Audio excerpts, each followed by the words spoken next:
오늘 사도행전 18장의 말씀을 함께 나누겠습니다. 계속해서 우리는 지금 사도행전 말씀을 함께 읽으면서 나아가고 있습니다. 어제 나눴던 17장의 말씀을 잠깐 되짚어보자면 바울은 데살로니가와 베레아와 그리고 아덴 땅 세 곳에서 복음을 전했습니다. 그리고 오늘 함께 나눈 18장의 앞부분은 고린도라는 지역에서 바울이 선교를 하고 뒷부분은 이제 에베소 지역을 배경으로 하고 있습니다. 이 에베소에서의 사역은 18장에서보다는 19장에서 더 자세히 나타나기 때문에 오늘은 18장의 앞부분인 이 고린도의 사역을 중점적으로 함께 말씀을 나누려고 합니다. 오늘 본문 1절에서 3절까지 말씀을 보시면 바울이 브리스길라와 아굴라 부부를 만나는 장면이 나와 있습니다. 우리가 이 부분에서 주목해서 보아야 할 부분은 이 바울과 아굴라 부부의 상황입니다. 18장 앞부분의 배경은 앞서 말씀드린 듯이 고린도라는 지역입니다. 이 바울은 어떻게 이 고린도에 오게 되었냐면 이 17장 마지막 부분에서 아덴에서 아레오바고 설교를 한 후 아덴 사람들이 이 복음을 받아들이지 못하자 아덴을 떠나서 고린도로 오게 된 것입니다. 어쩌면 아덴에서의 사역은 이 바울을 낙심하게 했을 수도 있을 것입니다. 17장에 등장하는 세 지역이 있습니다. 데살로니가와 베레아 그리고 아덴이라는 세 지역 중에서 그래도 데살로니가와 베레아 사람들은 복음을 많이 믿고 받아들였습니다. 하지만 이 데살로니가와 베레아와 다르게 이 아덴에 있는 사람들은 그렇게 크게 많이 받아들이지 못했던 것 같습니다. 17장 4절에서도 데살로니가 회당에서 복음을 전한 후에 큰 무리와 적지 않은 기부인이 복음을 받아들였다고 말하고 17장 12절에서는 베레아에서 복음을 전하고 나서 믿는 사람이 많았고 헬라의 기부인과 남자가 적지 않았다. 이렇게 복음을 받아들인 사람들이 많았다라고 기록하는 반면에 아덴에서는 복음을 받아들인 사람이 몇 사람이다 라고 기록하고 있습니다. 분명히 복음을 받아들인 사람이 적지만 존재했기 때문에 이 바울의 아덴에서의 이 선교는 결코 실패한 것이 아니었습니다. 하지만 이 바울의 입장에서 생각해 볼 때 이전에 데살로니가와 베레아에 비해 너무나 턱없이 적은 열매들을 보고 실망하고 낙심했을 수도 있습니다. 이 바울의 아덴에서의 사역은 하지만 분명히 실패는 아니었습니다. 어떤 사람들은 이 아덴에서의 사역이 실패다라고 말하지만 분명히 복음을 받아들인 사람이 적지만 존재했고 그렇다면 이 바울의 사역은 실패가 아닌 것이었습니다. 하지만 이 바울의 인간적인 눈으로 볼 때 이 바울의 마음은 그렇게 편치 않았을 것입니다. 차라리 데살로니가나 베레아에서처럼 이들을 복음이 많이 받아들여져서 유대인들이 소동하고 그 유대인들이 그 바울을 쫓아내고 그런 소동이 일어나서 고린도에 온 것이었다면 오히려 더 마음이 편했을 수도 있는데 바울은 아덴에서 설교를 한 이후에 그들의 반응이 차갑고 복음을 받아들이지 못하니까 스스로 아덴을 떠나서 고린도로 온 것입니다. 이 복음 전도자로서의 사명에 회의감을 느꼈을 수도 있습니다. 내가 이 복음 전하는 일을 계속해서 해도 될까라는 의문이 들었을 수도 있고 그런 상황 가운데서 자신의 부족함에 대해서 원망하는 마음이 찾아왔을 수도 있습니다. 바울은 그러한 상황에서 이 고린도에 도착했습니다. 마음이 어렵고 어쩌면 힘든 상황 가운데에서 이 고린도에 도착했습니다. 그리고 이 고린도에서 브리스길라와 아굴라 부부를 만났습니다. 그렇다면 이 브리스길라와 아굴라 부부는 또 어떤 사람들인지 한번 알아보겠습니다. 이 부부 역시 원래는 고린도에 살던 사람들이 아닙니다. 이 브리스길라와 아굴라 부부는 원래 로마에 살고 있던 사람입니다. 그런데 2절 말씀에 나와 있듯이 그 당시 황제였던 이 글라우디오 황제가 이 모든 유대인들을 로마에서 떠나라라고 하는 추방 명령을 내리게 됩니다. 로마에 잘 살고 있던 브리스길라와 아굴라 부부는 어쩔 수 없이 로마에서 쫓겨나게 되고 이 고린도로 오게 된 것입니다. 이 삶의 터전을 잃고 어쩔 수 없이 쫓겨나게 돼서 고린도로 오게 된 이 브리스길라와 아굴라 부부인 것입니다. 아덴에서 고린도로 온 이 바울과 이 로마에서 고린도로 온 이 아굴라 부부는 둘 다 타지에서 온 이방인이고 그들의 상황 또한 좋은 일이 있어서 고린도에 온 것이 아니었기 때문에 그들은 공통점이 있었습니다. 그렇게 바울과 아굴라 부부는 고린도에서 우연히 만나게 됩니다. 그런데 너무나 신기한 우연이 또 있습니다. 무엇이냐면 그 아굴라 부부와 바울의 생업이 같았다는 것입니다. 이 바울은 천막을 만드는 장막업자였습니다. 그리고 이 아굴라 부부 역시 이 천막을 만드는, 텐트를 만드는 장막업자였다고 성경은 말하고 있습니다.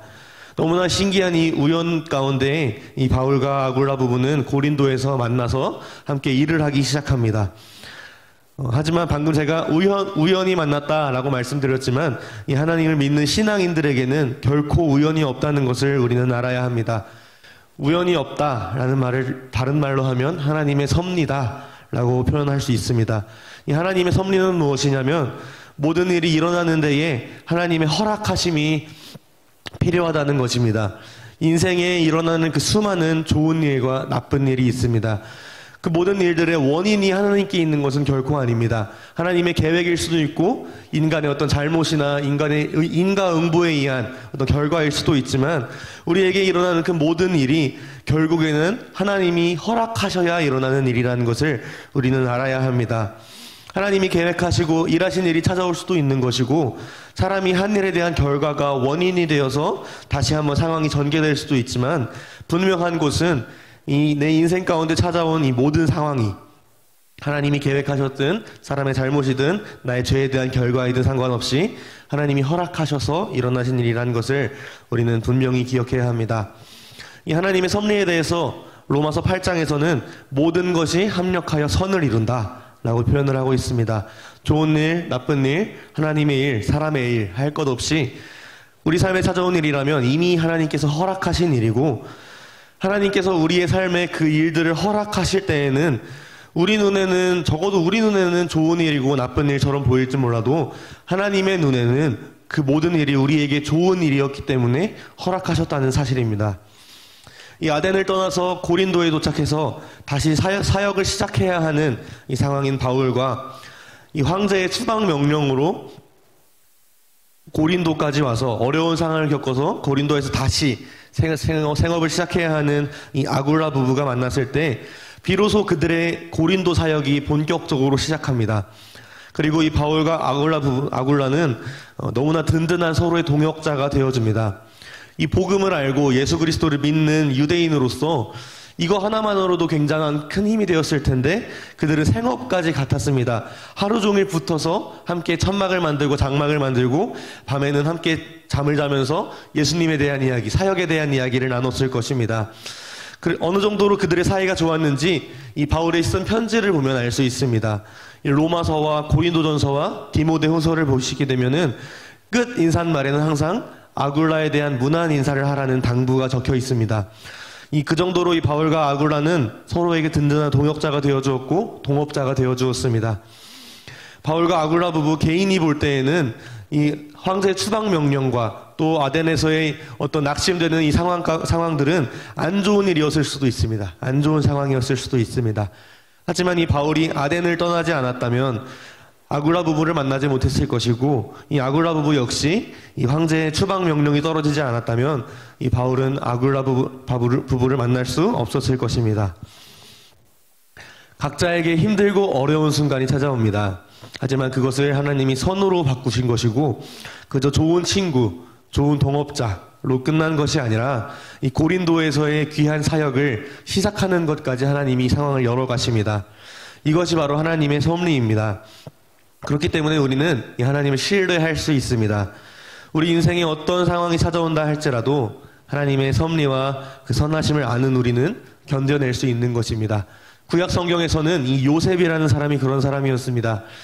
노예로 팔려가고 노예로 팔려간 것도 모자라서 누명을 쓰고 감옥에 갇힙니다. 그리고 감옥에 갇혀서 그 누명을 벗기 위해서 꿈을 해몽해 주었지만 그 오랜 시간 동안 그 술 맡은 관원장이 그 일을 까먹고 더 계속해서 감옥에 갇혀있는 그런 억울한 생활을 보내게 됩니다.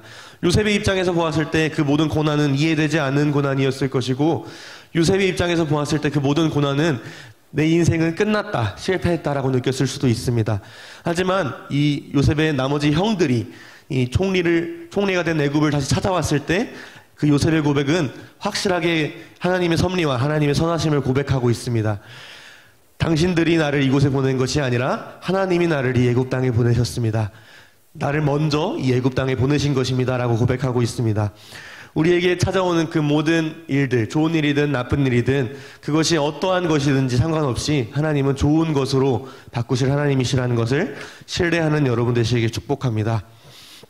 다시 본문의 말씀으로 돌아와서 이 바울은 이 아굴라 부부를 만난 이후에 평일에는 생업으로 장막을 짓는 일, 장막을 만드는 일을 하고 안식일마다 회당에 가서 복음을 전하는 일을 합니다. 이 바울의 본업은 복음을 전하는 전도자였음을 우리는 기억해야 합니다. 3절 말씀에 생업이라는 단어가 등장합니다. 생업.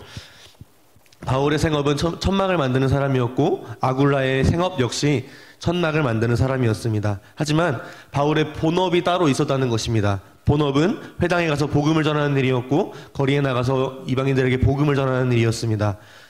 예수님을 믿는 그리스도인들은 모두 생업과 본업이 다릅니다. 바울의 본업은 전도자였듯이 우리의 본업 역시 복음을 전하는 전도자가 되어야 할 것입니다. 5절에서 바울은 먼저 이 유대인에게 복음을 전하기 시작합니다. 그리고 어느 때와 같이 이 유대인들은 쉽게 이 복음을 받아들이지 못합니다. 그래서 이 6절 말씀을 보시면 바울은 결국 이방인에게 가겠다.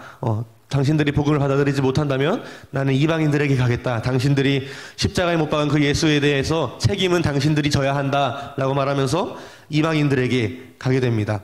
그리고 이 디도 유스도라는 로마 사람의 집에 들어가게 됩니다.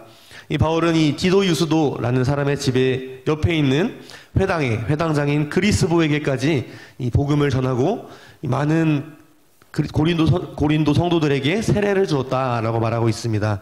그야말로 이 바울의 고린도 선교는 대성공을 거둡니다. 디도 유스도와 이 회당장까지 복음을 받아들이고 그곳에 있는 수많은 사람들이 복음을 받아들이고 세례를 받았다라고 성경은 기록하고 있습니다. 이렇게 아덴과 다르게 많은 열매를 볼 수 있었던 고린도 사역입니다. 아덴에서는 몇 명밖에 열매가 없었지만 이 고린도에서는 너무나 많은 사람들이 복음을 받아들였고 열매가 있었고 이 바울은 기뻤어야 하는데 이 바울의 마음속에는 이 불안하고 걱정되는 마음이 찾아왔습니다. 왜 불안하고 걱정되는 마음이 찾아왔냐면 이 그리스보라는 이 회당장이 복음을 받아들였기 때문입니다. 이 그리스보라는 유대인 사회에서 직책이 높은 사람이, 이 회당장이라는 사람이 이 복음을 받아들이고 회심했다는 것은 이 고린도에 바울을 대적하는 많은 유대인들의 마음을 요동하게 하였을 것이고 이 바울에 대한 보복이나 이 어떤 데살로니가에처럼 소동을 일으킬 수 있었기 때문에 이 바울은 불안했고 다시 고린도를 떠나서 다른 지역으로 가야 하나라는 생각까지 했을 것입니다. 하지만 그런 걱정과 불안한 마음을 하나님께서도 너무나 잘 알고 계셨기 때문에 하나님께서는 바울을 찾아오셔서 환상 중에 말씀하십니다. 우리 9절과 10절의 말씀입니다. 밤에 주께서 환상 가운데 바울에게 말씀하시되 두려워하지 말며 침묵하지 말고 말하라. 내가 너와 함께 있음에 어떤 사람도 너를 대적하여 해롭게 할 자가 없을 것이니 이는 이 성중에 내 백성이 많음이라 하시더라. 하나님은 환상을 통해 바울을 격려하십니다. 두려워하지 말고 침묵하지 말고 말하라. 계속해서 하나님의 말씀을 전하라라는 말씀입니다. 하나님의 복음을 계속해서 전하라는 명령입니다.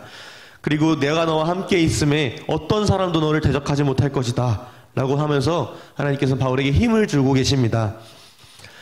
하나님께서 우리에게 말씀하시고 있습니다. 하나님이 너와 함께 있고 어떤 사람도 너를 대적할 자가 없다라고 말씀하고 있습니다. 그런 말씀을 우리에게 하신다면 우린 정말 모든 일이든 다 할 수 있을 것입니다. 하나님이 나와 함께 계시고 어떤 사람도 나를 대적할 자가 없다라고 말씀하신다면 그 말씀만큼 우리에게 힘이 되고 위로가 되는 말씀은 없을 것입니다. 하나님이 이 바울을 환상까지 보여주시면서 이렇게 격려하시고 위로하시는 데에는 이유가 있습니다. 그 이유는 이 10절의 하반절에 있는데요. 이는 이 성중에 내 백성이 많음이니라 라고 말씀하시고 계십니다. 이 성중에 내 백성이 많다. 이 성중에 내 백성이 많으니까 너는 두려워하지 말고 계속해서 말해라. 내가 너와 함께 있을 것이고 아무도 너를 대적할 자가 없을 것이다. 왜냐하면 그 성에는, 이 고린도 땅에는 아직 내 백성이 많기 때문이야 라고 이 바울에게 말씀하고 있습니다. 이 내 백성이라는 말은 그리스도인을 말하는 것이 아닙니다. 복음을 받아들인 그리스도인을 말하는 것이 아니라 앞으로 복음을 받아들이고 구원을 얻게 될 예정인 사람들이 아직 너무나 많기 때문에 바울, 네가 아직 복음을 전해야 할 사람들이 너무나 많다라고 이 하나님께서는 말씀하고 계신 것입니다. 바울이 고린도에 계속해서 남아서 그 사람들에게 복음을 전하고 하나님의 백성 되게 하기를 원하셨던 그 하나님은 바울을 격려하시고 위로하셨던 것입니다. 그리고 이 환상을 본 바울은 이 환상을 보고 1년 6개월 동안 더 그 고린도에 머물며 하나님의 말씀을 가르쳤다라고 이 본문은 기록하고 있습니다. 이렇게 고린도에서의 사역은 28장에서의 고린도의 사역은 마무리됩니다. 이후의 말씀은 에베소에서의 사역과 에베소에서의 더 자세한 사역은 19장에서도 더 자세히 나타나 있습니다. 오늘 18장의 말씀을 한번 정리해 보고자 합니다. 이 18장의 고린도의 사역을 통해서 우리가 함께 삶에 적용해야 될 부분은 첫 번째로 신뢰입니다. 신뢰. 바울과 아굴라 부부는 상황이 별로 좋지 않았습니다. 어려운 상황이었습니다. 하지만 그 바울과 아굴라 부부의 상황을 사용하셔서 이 선으로 바꾸신 것을 보면서 우리 역시 이 하나님은 좋으신 분이다 라는 것을 신뢰하고 이 나에게 항상 좋은 것만 주시는 분이다 라는 것을 우리는 믿고 신뢰하면서 살아가야 합니다. 조금 개인적인 이야기지만 저는 저의 삶에 어려운 일이 찾아오고 저희 삶에 힘든 일이 닥쳐오면은 습관적으로 하는 것이 있습니다. 그냥 습관적으로 주문을 외우듯이 하나님은 좋으신 분이십니다. 하나님은 좋으신 분이십니다 하면서 길을 가든지 마음속에 어려움이 찾아오고 낙심이 찾아올 때마다 주문을 외우듯이 이 말을 되뇌입니다. 하나님은 좋으신 분이십니다. 하나님은 좋으신 분이십니다. 하나님은 내 삶에 좋은 것만 주시는 분이십니다. 이렇게 계속해서 되뇌이다 보면은 그 어려운 상황이 바뀌는 것은 절대 아니지만 내 마음속의 평안과 하나님을 향한 신뢰가 더욱더 커지는 것을 경험했습니다. 하나님을 신뢰한다고 해서 하나님이 선하신 분이라고 해서 내 삶에 어렵고 힘든 일이 사라지는 것이 결코 아니었습니다. 하지만 하나님을 신뢰하는 삶은 그 어렵고 힘든 일이 찾아오는 그 순간에도 기대가 찾아오는 순간이 찾아옵니다. 이 고난 중에 기대가 찾아오는 것은 보통 믿음을 가지고 찾아오는 것이 아닌 것 같습니다. 수많은 고난과 어려운 상황 가운데 놓여지고 그 상황들이 하나님이 좋은 것으로 바꿔주심을 우리가 경험하면서 그 경험들이 쌓이면서 결국에는 그 하나님이 내 삶에 함께 하신다라는 것을 여러 번 경험한 사람만이 하나님을 신뢰할 수 있고 하나님을 그 신뢰하는 사람만이 이 고난 중에 고난이 찾아오면 힘들고 어렵지만 그 고난을 통해서 나에게 좋은 것 주실 그 하나님을 기대하는 마음을 가질 수 있는 사람이 되는 것 같습니다. 그런 인생의 모든 일을 허락하신 하나님을 신뢰하시는 여러분 되시길 축복합니다. 이 두 번째로는 이 바울이 고린도 사역을 통해 하나님은 전도자에게 위로와 힘을 주신다는 것을 우리는 알아야 합니다. 하나님은 이 복음을 전하는 일에 이 두려운 마음이 찾아온 바울에게 이성 중에 내 백성이 많음이라 라고 말씀하시면서 위로와 격려를 주십니다. 하나님께서 지금 두려워하고 넘어져 있는 우리에게도 동일하게 말씀하고 계십니다. 두려워하지 말며 침묵하지 말고 말하라. 내가 너와 함께 있음에 어떤 사람도 너를 대적하여 해롭게 할 자가 없을 것이니 라고 하나님께서도 바울과 동일하게 우리에게도 말씀하고 계십니다. 하지만 이 말씀은 우리에게 하시는 이유가 분명히 있음을 우리가 기억해야 합니다. 우리가 그저 위로만 받고 끝내라고 이 말씀을 우리에게 주시는 것이 아닙니다. 그냥 우리가 위로받고 눈물 흘리고 하나님 감사합니다 하고 끝낼 인생이 아님을 우리는 기억해야 합니다. 하나님은 이렇게 위로의 말씀을 전함과 동시에 하나님의 마음을 우리에게 말씀하고 계십니다. 이 성 중에 내 백성이 많음이라 이렇게 말씀하고 계십니다. 우리에게 이렇게 적용해 볼 수 있을 것입니다. 이 직장에 내 백성이 많음이라, 이 가정에 내 백성이 많음이라, 이 학교에 내 백성이 많음이라, 또는 이 삶의 자리에, 너희들의 그 삶의 자리에 내 백성이 아직 너무나 많다라고 하나님께서는 말씀하고 계실 것입니다. 하나님은 우리에게 위로와 격려의 말씀을 주시며 다시 일어나서 삶의 자리로 나아가라 라고 말씀하고 계십니다.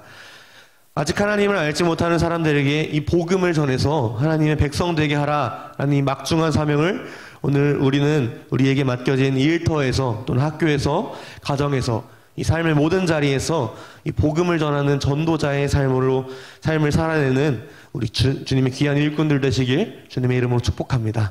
지금 기도하겠습니다.